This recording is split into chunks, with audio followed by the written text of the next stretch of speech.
औज़ुबिल्लाहि समीउल अलीम मिनश शैतानिर रजीम बिस्मिल्लाहिर रहमानिर रहीम अल्लाहुम्मा सल्लि अला मुहम्मदिन अब्दिका व रसूलिका व सल्लि अलल मुमिनीना वल मुमिनात वल मुस्लिमीना वल मुस्लिमात।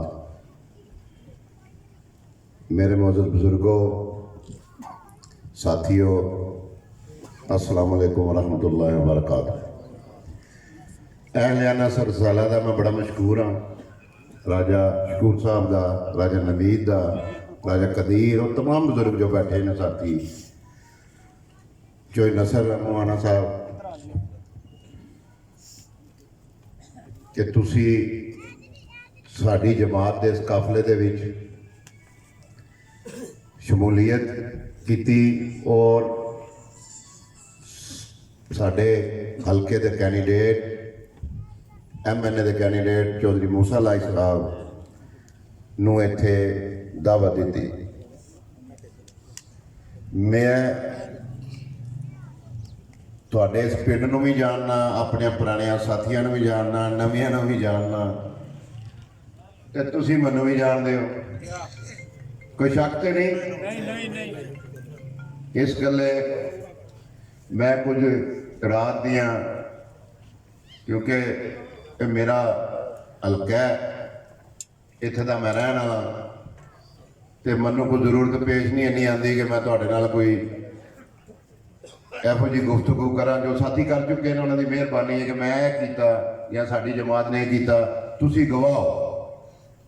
इन्हां पिंडां विच पैदल भी आउंदे रहे हैं तो पैदल ही वोट मंगते रहे हैं तुहाडे कोलों, ते तुहाडी दुआवां नाल, तुहाडे साथ नाल इत्थों MNA और MP की सीट लई है, जिहदा का कोई किसी को यकीन नहीं सी, कहते सर थोड़े जे ने। अज भी वही गल चल रही है। मेरा तलक चौधरी बरादरान दे नाल जिहड़ा होया, वो सिर्फ मेरी जरूरत नहीं सी, इस हल्के की जरूरत सी। और जे कुछ बुजुर्ग बैठे ने पैदल वोट मंगता था मैं उसले, इंजे गल आदल साहब, पुलिस भी मगर रही थी। ते जिस घर मैं गली में गुजरना, मैं ना पिंडा की गल कर रहा, ते मावा ने भी मिलना, दुआ भी देनी, ते नाल कहना मैं पुत्र है कम मकाए ना करे। साडी बंदूकों कोलों ते लड़ाइयां झगड़ियां तो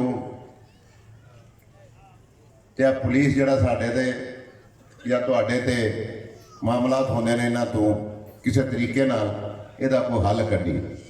वक्त आया तुहाडे साथ नाल, तुहाडी दित्ती हुई ताकत नाल और अल्लाह दे फजल करम नाल, तुहाडीआं दुआवां दे वसीले कि एक दिन अल्लाह ने कामयाबी अता फरमाई।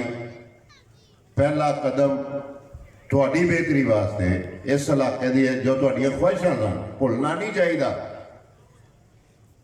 चौधरी वजाद साहब की तारीख वेख लो, अल्लाह जानता है मेरे नाल बगैर सलाह तो इस हल्के के अमन वास्ते चल के खुद आ गए। कोई याद है किसी को बाबे हो? जी याद है, आए सी, बिल्कुल सही है। और कोई लालच नहीं सी उन्होंने अंदर के ये मैनू कोई तुहाडे कोल वोट चाहिए ने। उसले तो मूसा साहब की उम्र ही थोड़ी सी। अज जिस बंदे ने पहला कदम तुहानू तहफ़्फ़ुज़ देन वास्ते, तुहाडे इस हल्के दे विच अमन कायम करने वास्ते और इत्थे दी बेहतरी वास्ते उठाया, अज उस शख्सियत का बेटा साडे हल्के दे विच जो कैंडीडेट खड़ा होंदा है, तो फिर गल सुनो, नेंद्रा तो चंगे देना चाहिए वापस। इंशाअल्लाह इंशाअल्लाह। ते एडा कमजोर साडा माशरा या साडे हल्के दी आवाम नहीं है कि आज छोटे मोटे लोग फुलचड़ियाँ छोटियां छोटियां, मैं रात का सुन रहा, मैं उन्होंने भी नहीं कुछ कहता, मैं उन्होंने भी दावत देना, क्योंकि मेरे कायदीन, मेरी क़यादत का मेरा मिशन आवाम के तहफ़्फ़ुज़ात ने, जिहड़े कोई बिगड़े ने, असी उन्हां नाल कोई पुराना स्टाइल नहीं मैं करना चाहता। मैं उन्होंने भी दावत देना कि तुसी भी आओ इस काफले दे विच शामिल होवो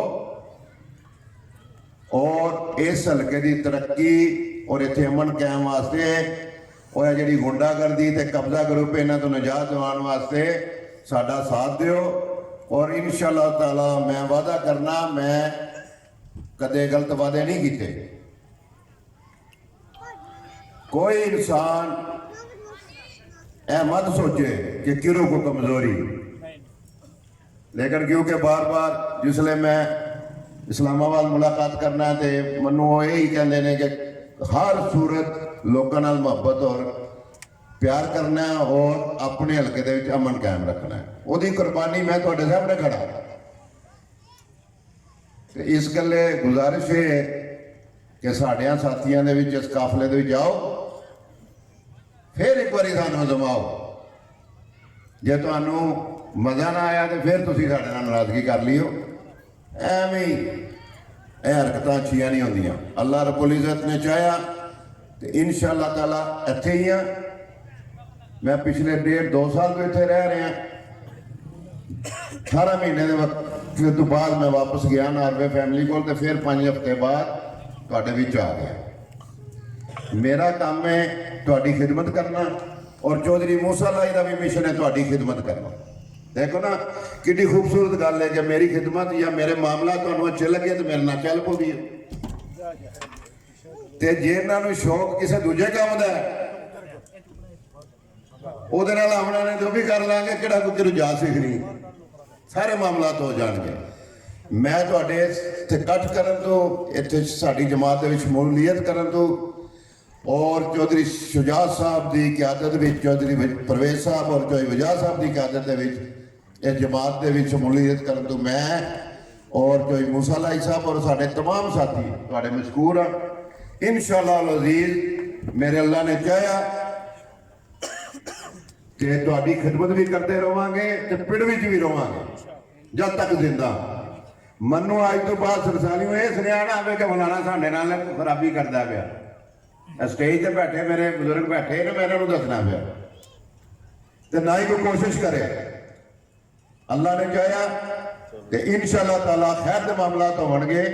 मूसा लाई साहब तुहाडे नाल गलबात करते हैं, इन्हां दी सुनो और कोशिश करो कि तमाम तार लोगों को इस काफले दे विच मिलाओ ताकि जो इलैक्शन आवे अल्लाह के फजलो करम नाल असीं इन्हां फिरौनां दे मुजस्समिਆਂ ਨੂੰ ਢਾਈਏ ते मूसा लाई नूं और अपने कैंडीडेटां नूं कामयाब करके फतह हासिल करिए। बड़ी मेहरबानी। अस्सलाम वालेकुम।